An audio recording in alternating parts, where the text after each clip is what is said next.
it was a very different world. It was a world where you married for money, not for affection, and there were very limited opportunities for women. But it seems that people have found resonances with that with contemporary society.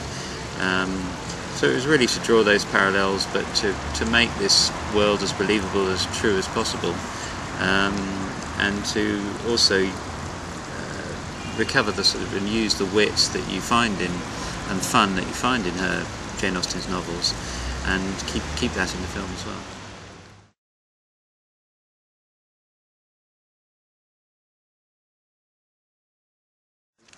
Well, Kate Winslet's was too old because it's when she was 21, and so Kate Winslet was never an option. Well, I think Anne Hathaway's unique in terms of she has a sort of slightly old-fashioned quality, and she's not as contemporary as many American and other actresses.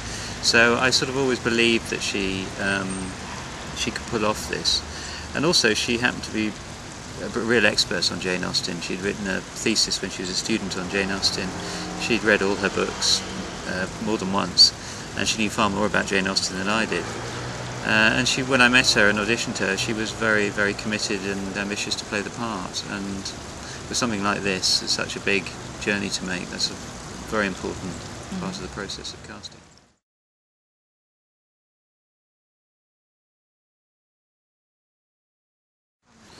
Yeah, when they heard that, they were appalled.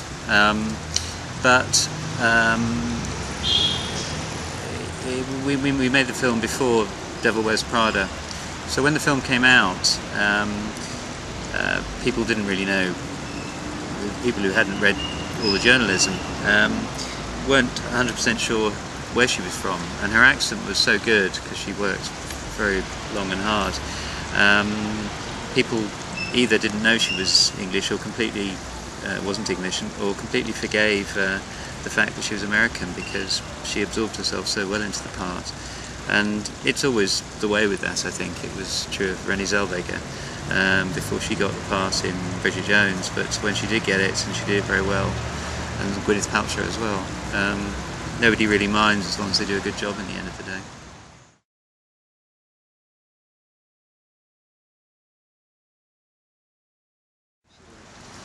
Well, I think what her triumph was that she, I mean, the options for women at that time were that they either got married for financial stability or maybe love, but then they usually had 8 or 10 children, and there was always the risk of death in childbirth, or they were a spinster and they risked poverty.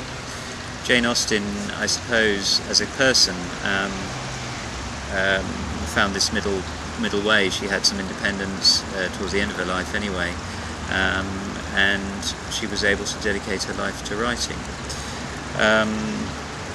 I mean, the reason in the past people have questioned her feminist credibility, credentials, I suppose, is because her characters are always married off to a rich man, and while that is true, it is very much that the women are at the centre of the stories, and they tend to be calling the shots and tend to have the great insights.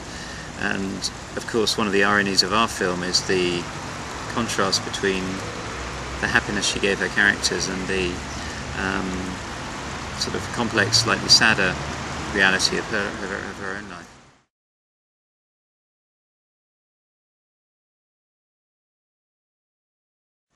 No, I mean, in a way, the knowledge that people bring to this film probably deepens their enjoyment of it. I don't think you need to know Jane Austen's novels particularly, but it probably helps to get a few of the jokes. And you can recognise how real characters in her life relate to the characters in her novels, so particularly with Sense and Sensibility and Pride and Prejudice. So hopefully they all work together.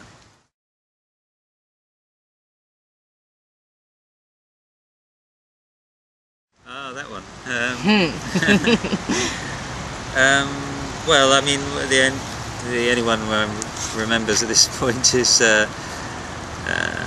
Maggie Smith, who's a very famous English actress, I'm sure you know, and very daunting, slightly frightening character who everyone's was a bit worried about when she came on set, and the first day's filming she was all dressed up in her Lady Gresham outfit, and she had this stuffed bird on her hat, and I think halfway through the first scene this stuffed bird fell off the hat, and everybody didn't know whether to laugh or just, and for a moment there was a long silence, and eventually somebody did laugh, and it was then Maggie laughed, and then everyone was happy, and it meant that there ended up a great relationship between Anne Hathaway and Maggie Smith, which is perhaps not something you may have predicted.